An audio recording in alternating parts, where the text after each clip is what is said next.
Buenas noches, bienvenidos a su programa Caritas in Veritate. Y tenemos es la cuarta semana en casi 2 meses que tenemos esta conversación con Javier de Miguel. Y para nosotros siempre es un gusto porque nos ayuda a nosotros también a toda la audiencia que nos ve desde la página. Buenas noches, Carlos. Buenas noches, padre. Buenas noches, Javier. Qué gusto tenerte por aquí. Siempre es un honor poder escuchar y ser parte de esta discusión filosófica, en la cual en el día de hoy nos va a tocar tratar un tema vital. Consulta, ¿cuál es el objeto del cual vamos a tratar el día de hoy y a qué se debe la importancia del tema? Adelante, Javier. Buenas tardes, padre Jair. Buenas tardes, Carlos. Muchas gracias de nuevo por la invitación. Y bueno, el tema de hoy va a ser la moralidad de los tributos. Vamos a tratar un tema que confieso que es bastante más específico de lo que, en comparación con otros temas que hemos tratado en sesiones anteriores, pero creo que tiene una vital importancia por cuanto es un tema que tiene una afectación universal para todos los ciudadanos. Ser ciudadano prácticamente es sinónimo de pagar impuestos, ¿no? Como una cuestión de hecho, pero como toda cuestión de hecho y como cristianos nos hemos siempre de plantear como todo elemento que forma parte de la vida social está sujeto a un juicio moral. Y por lo tanto, como el tributo forma parte de una necesidad o una supuesta necesidad para la vida social, por lo tanto, también estará sujeto al juicio moral en tanto en cuanto comporta una prestación patrimonial del ciudadano respecto a la autoridad política. Por lo tanto, estará sujeto, como veremos, a las reglas de la justicia y, en definitiva, a las reglas del juicio moral. Siempre, lógicamente, desde una perspectiva cristiana. Es un tema que viene de antiguo, porque, como digo, desde que existe civilización prácticamente existen impuestos. ¿Por qué? Porque hay unas autoridades cuyos costes hay que sufragar, unas infraestructuras más o menos desarrolladas, una vida social más o menos organizada y que, por lo tanto, requiere unos determinados costes que se financian a través de las contribuciones que los súbditos, ciudadanos, llamémosle como queramos en función de la terminología que prefiramos, tienen que contribuir de manera en ocasiones voluntaria, pero la inmensa mayoría de las ocasiones de forma obligatoria. Es un tema tan arraigado en la historia de la humanidad que incluso ya en la Biblia nos encontramos, en las Sagradas Escrituras nos encontramos no pocas referencias al asunto de los tributos. Posiblemente la que más nos suene sea la de Romanos 13, cuando nos dice San Pablo, también por esta razón pagáis impuestos, porque las autoridades están al servicio de Dios y a eso están dedicadas. Aquí San Pablo ya nos da una pincelada de lo que va a ser el hilo conductor de esta conferencia. Es decir, que las autoridades como vicarias de Dios necesitan una serie de contribuciones económicas precisamente para poder cumplir su función. Continúa el apóstol diciéndonos, dad a cada uno lo que le corresponde. A quien debáis pagar contribuciones, pagádselas. A quien debáis pagar impuestos, pagádselos. A quien debáis respeto, respetadlo. A quien debáis estimación, estimadlo. Igualmente, la primera carta de Timoteo nos dice, por los reyes y por todos los constituidos en autoridad, para que podamos vivir una vida tranquila y apacible con toda piedad y dignidad.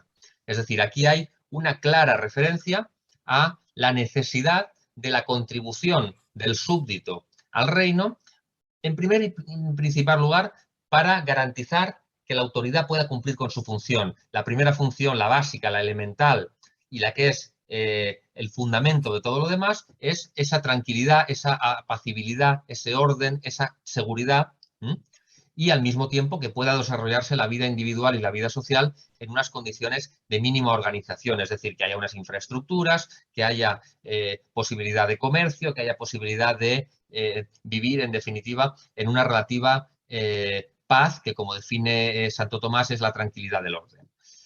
Luego también nos encontramos en la Primera Corintios, capítulo 9, nos dice San Pablo, se pregunta, ¿quién que cuida las ovejas no toma la leche que ordeña? Y no vayáis a creer que esta es solo una opinión humana, porque la ley de Moisés también lo dice. Pues está escrito en el libro de la ley, no pongas bozal al buey que trilla. Y esto no significa que Dios se preocupe de los bueyes, sino que se preocupa de nosotros, porque la ley se escribió por causa nuestra, pues tanto el que ara la tierra como el que trilla el grano deben hacerlo con la esperanza de recibir su parte de la cosecha. Volvemos otra vez a incidir en el mismo aspecto.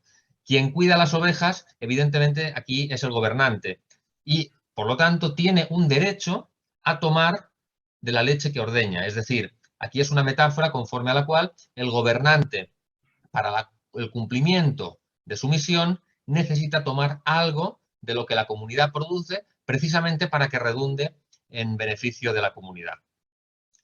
Y así, por ejemplo, San Agustín, en su comentario al Salmo 118, nos dice: ¿por ventura el rey de los cristianos prohibió a sus soldados pagar y entregar lo que se debe a los reyes terrenos? Está hablando, por supuesto, de Jesucristo. ¿Acaso cuando los judíos se presentaron a calumniarle sobre esto no dijo: dad al César lo que es del César y a Dios lo que es de Dios? ¿No pagó también él el tributo sacándolo de la boca del pez?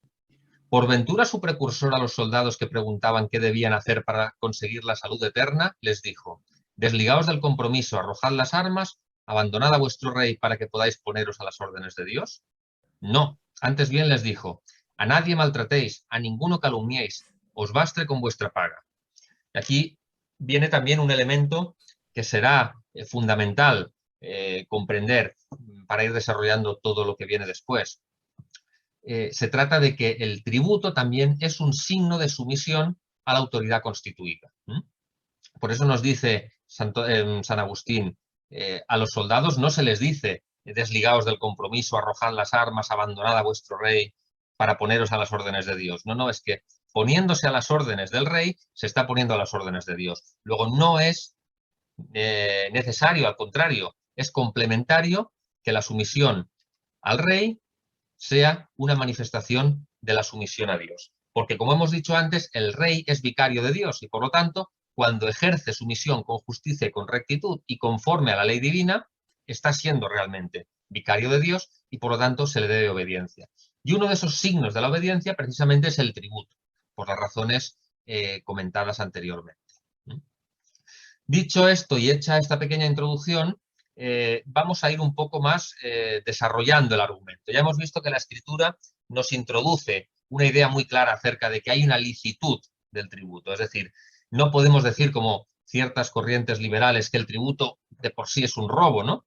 O como ciertas corrientes también liberales y algunas, aunque no liberales, modernizantes, que dicen que el tributo es una ley meramente penal, es decir, que es una ley que, aun siendo justa, no obliga en conciencia y solo obliga en el caso en que la autoridad lo exija por la vía coactiva, es decir, que yo tenga, por utilizar terminología actual, yo tenga una inspección de Hacienda y Hacienda me obligue a pagar la cuota que he defraudado con la sanción correspondiente. Eso sería una ley meramente penal, es decir, solamente estoy obligado a pagarla en conciencia cuando viene el funcionario de Hacienda y me pone la amenaza sobre la mesa. Son las dos principales desviaciones que hay en sentido liberal respecto del asunto de los tributos. Es decir, uno, que el tributo sea un robo y dos, que la ley tributaria sea una ley meramente penal que solo obliga en conciencia si me pillan, por decirlo de esta manera, ¿no? Y que no deba nacer de la propia voluntad del súbdito el contribuir y el cumplir con esa ley. Esa licitud de la que hemos venido hablando tiene una serie de presupuestos sobre los cuales se asienta. El primer presupuesto, evidentemente, como no puede ser de otra manera, es el carácter no absoluto de la propiedad privada. Si la propiedad privada fuese algo absoluto, el tributo sería un robo, como dicen los liberales. La propiedad privada tiene una función social, una hipoteca social, como ha dicho más recientemente el magisterio de la Iglesia. No es una función social, es decir, no está a plena disposición de la sociedad, pero sí cumple una función social. ¿Y qué diferencia hay entre ser una función social y cumplir una función social? Pues básicamente que tiene una obligación, es decir, que ese derecho tiene una contrapartida y esa contrapartida es la contribución al bien común. Eso evidentemente no justifica expropiar arbitrariamente o indiscriminadamente o agredir la propiedad privada de una manera, digamos, injusta o abusiva. Simplemente significa que la propiedad privada, siendo de derecho natural, no tiene un carácter absoluto. Evidentemente, si fuera de otra manera, no tendría sentido todo lo que estamos diciendo. El segundo aspecto ya lo hemos introducido, lo dice la Escritura, lo repite Santo Tomás, lo repite otros escolásticos como San Alberto Magno, lo repetirá la escolástica hispana, y es que es necesario el mantenimiento de la paz, el mantenimiento del orden, la defensa de la tierra, requiere unos costes, requiere unos gastos, requiere unos dispendios que tienen que ser sufragados a través de los tributos. El propio mantenimiento del gobernante, el gobernante gobierna para el bien común de la comunidad política y el impuesto también es la retribución por ese trabajo. Y por lo tanto, de ahí se deriva que los tributos de entrada requieren la existencia de una necesidad o bien de una utilidad. Santo Tomás utiliza como sinónimos los términos utilitas y necesitas, porque en ocasiones, si tomamos exclusivamente el término necesitas, podemos entenderlo de un modo muy estricto sensu, es decir, todo lo que sea urgente necesidad, todo lo que sea apremiante.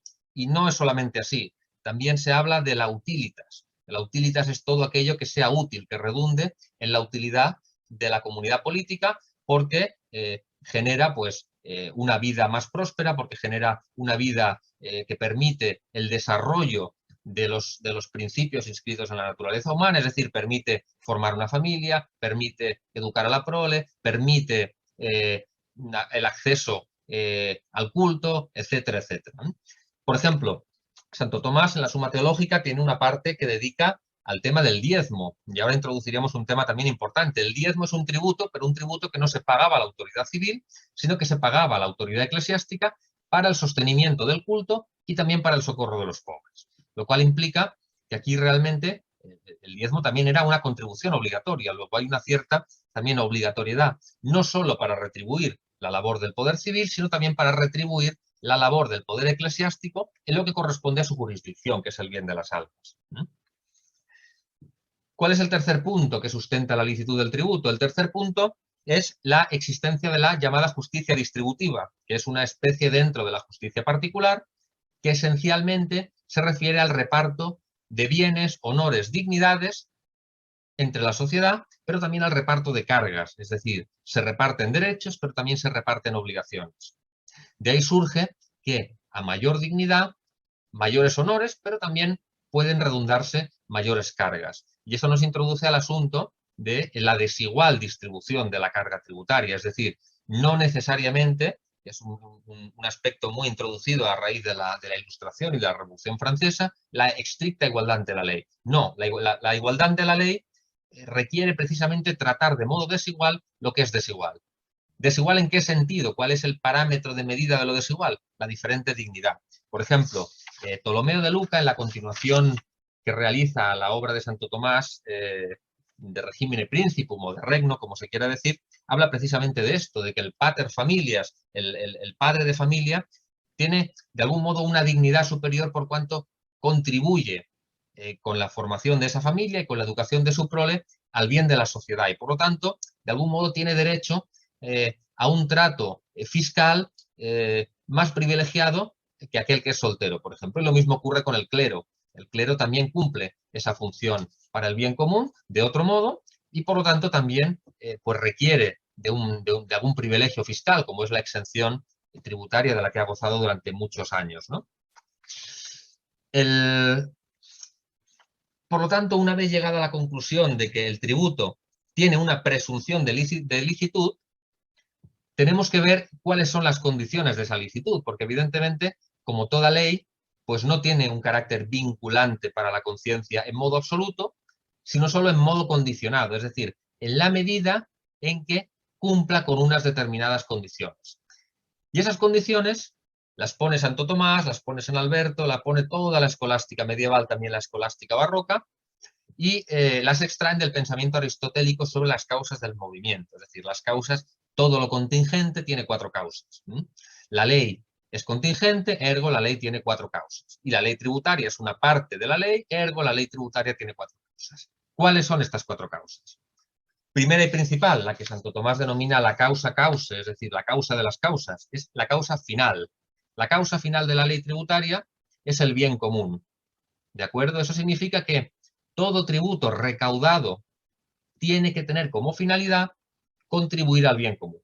Y aquí, evidentemente, estamos hablando de de un bien común secundum quid, es decir, yo recaudo el impuesto y después la licitud de ese impuesto, de acuerdo con la causa final, dependerá del destino que se le dé. Es decir, si yo utilizo los tributos para patrocinar las carrozas del orgullo LGTB, pues evidentemente ese impuesto es injusto por cuanto está destinado a un fin inmoral. Eso también implica que evidentemente tiene que haber un nexo entre la causa y el tributo, de manera que desaparecida la causa, desaparece el tributo. Si yo recibo de los súbditos un tributo para financiar una guerra, acabada la guerra, tiene que darse por finalizado la exacción de ese tributo. Segunda causa es la causa eficiente. La causa eficiente es que el tributo sea exigido por la autoridad competente para él. Es decir, en función del ordenamiento jurídico de cada comunidad política, pues históricamente siempre ha sido el monarca quien ha exigido el tributo, ¿no? Hoy en día podríamos hablar en el ordenamiento liberal de que es el Parlamento el que exige el tributo, porque es el que normalmente en los ordenamientos constitucionales la ley tributaria goza de reserva de ley, es decir, que tiene que ser el Parlamento, difícilmente puede ser un jefe de Estado el que ordene la exacción del tributo. En todo caso, tiene que haber una autoridad competente para exigir ese tributo. En tercer lugar, tiene que existir una causa material, es decir, tiene que haber una materia apropiada para exigir el tributo. La materia apropiada para exigir el tributo siempre, en términos generales, se entiende como la capacidad económica o la riqueza, es decir, para poder pagar un tributo tiene que haber una propiedad, tiene que haber una riqueza, tiene que haber una capacidad económica que permita al súbdito pagar ese tributo. Es decir, no se puede exigir el tributo a las personas con barba, a las personas con ojos azules, a las personas, en fin, con cualquier otra condición que no tenga relación con la capacidad económica. Es la materia del tributo. Si no hay materia, no puede haber un tributo justo. Si el rey establece una exacción tributaria exclusivamente por un capricho que no responda a una capacidad económica, pues evidentemente no hay posibilidad de exigir ese tributo. Y en última instancia tiene que haber una causa formal, es decir, una proporcionalidad. No puede exigirse lo mismo a la gente más humilde que a la gente más adinerada. Tiene que haber una proporción en la exigencia. Y esto nos trae a colación una cuestión bíblica que he querido dejar también en una segunda instancia después de esta explicación, y es el tema de los publicanos, es decir, ¿por qué se despreciaba tanto a los publicanos en los judíos, ¿no? Pues precisamente porque los tributos que exigían los publicanos adolecían de la falta de al menos tres de estas causas. En primer lugar, eran abusivos desde el punto de vista económico, por lo tanto, había una ausencia de causa material. En muchas ocasiones no se destinaban aquello para lo que se decía que se recaudaban, ergo faltaba la causa final. Además, estaban exigidos por una autoridad, el Imperio Romano, que en ocasiones se ponían entredicho por el pueblo judío, ¿no? Que se consideraba como una imposición, como un pueblo invasor, ergo faltaba la causa eficiente. Y en último lugar, había también en muchos casos un comportamiento corrupto por parte del publicano, porque el publicano cobraba un tanto fijo por la recaudación de los impuestos, de manera que cuanto más recaudara, más era su beneficio. Y eso evidentemente al final desembocaba en extorsiones, en tratos humillantes y tratos inmorales hacia el contribuyente, ¿vale? Por lo tanto, no vale utilizar las reticencias de los judíos contra los publicanos como un arma para quitarle legitimidad a los tributos. Yo, para ir terminando, haría una pequeña reflexión sobre la cuestión de la justicia tributaria hoy. Hoy, evidentemente, todas las premisas de Santo Tomás sobre el bien común, sobre el papel del gobernante, etc., todo esto con el sistema liberal ha decaído absolutamente. Por lo tanto, podemos encontrarnos con una cierta desorientación respecto a cómo juzgar un tributo con la perspectiva que hemos visto, ¿no? Hoy es muy difícil hablar de un tributo justo porque, en primer lugar, han desaparecido los tributos finalistas. Ya no se paga un impuesto sino se paga un impuesto simplemente y eso va a un saco y con ese saco pues se hace de todo, ¿no? Por lo tanto, es muy complicado determinar cuál es la causa final realmente del tributo. Claro que los ordenamientos jurídicos hoy son profundamente corruptos, con lo cual lo más probable es que la causa final no se cumpla, o por lo menos no se cumpla en un elevado grado, porque evidentemente hay otras cosas para las que sí que se cumple, ¿no? Porque se hacen infraestructuras, se prestan servicios, etc. También hay cambios profundos en cuanto a la cuestión de la proporcionalidad y en cuanto a la cuestión del propio destino, es decir, lo que en Occidente se llama el estado del bienestar, hasta qué punto está legitimado un incremento de los tributos para contribuir a determinados servicios, ¿no? Aquí es una cuestión ya más prudencial, porque ya responde a una cuestión práctica. Hay que tener en cuenta en este sentido la cita que nos trae el propio Santo Tomás en la obra de Regno, ¿no? Que nos dice: las exacciones y tributos multiplicados en el pueblo, si no es con causa urgente como es la conservación de la ciudad o la provincia, conturban a los súbditos y son causa de disensiones. Por lo tanto, la cuestión tributaria tiene que estar presidida siempre por la prudencia y partiendo de la base de lo que hemos dicho, que creo que es lo importante que se quede como conclusión. Existe una presunción de licitud de la ley tributaria, pero también la ley tributaria está condicionada al cumplimiento de toda una serie de requisitos que se necesitan para validar su licitud. Bien, el tiempo se nos ha hecho cortísimo, muy corto por algunos problemas técnicos, y no quisiera aprovechar este poco tiempo que nos queda. Decir que es muy importante recalcar uno de los mandamientos de la Madre Iglesia, que son aparte de los 10 mandamientos, de ayudar económicamente o ayudar a la Iglesia en sus necesidades, lo cual sustenta la moralidad de los tributos. Ahora, por otro lado,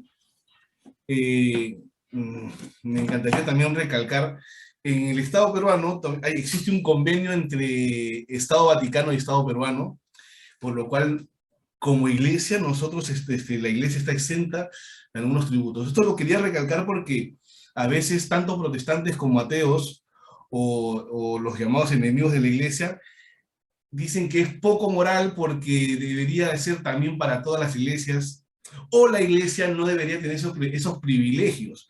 O sea, es moral. ¿Por qué? Porque es un convenio entre Estado y Estado. Si las otras iglesias tuvieran Estado, de repente sí, pero el Estado peruano en este caso le reconoce porque la iglesia es parte de la historia del Perú, y no solo del Perú, sino de toda Hispanoamérica.